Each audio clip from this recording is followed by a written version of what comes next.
ہمارے اندر یہ احساس، یہ جذبہ پیدا ہونا چاہیے کہ یہ جان تو اسی کی دی ہوئی ہے، یہ مال تو اسی کا دیا ہوا ہے، یہ مال بھی ہم نے ساتھ نہیں لے جانا، یہ جان بھی اسی کو لٹانی ہے۔ کل نفس ذائقۃ الموت، جانا تو ہے ایک دن ہم نے دنیا سے۔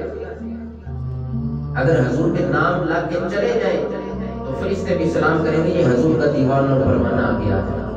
یہ مال ہم نے دنیا کا کیا کرنا ہے؟ مال و متاع تو قرآن کہتا ہے یہ مال و اولاد فتنہ ہے۔ یہ بہت زیادہ مال بندے کے پاس ہو تو پھر بندہ عبادت سے اعراض کرتا ہے۔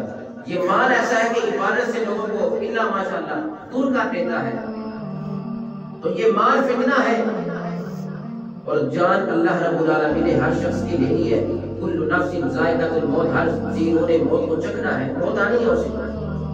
تو کیا ہی اچھا ہو ہم سارا مال راہ خدا میں خرچ کر کے، اس کی راہ میں اپنا مال لٹا کر اور اپنی جان کو اسی کے سپرد کر کے حضور کے نام رکھ کے کہیں اے آقا آپ کے قدموں کو تو خیر اللہ رب العالمین نے ہمیں دولت عطا فرمائی تھی، ہم اس دولت کو راہ خدا میں خرچ کرتے ہیں، اور جو رب العالمین نے ہمیں جان عطا فرمائی تھی ہم اسی کی راہ میں پیش کرتے ہیں۔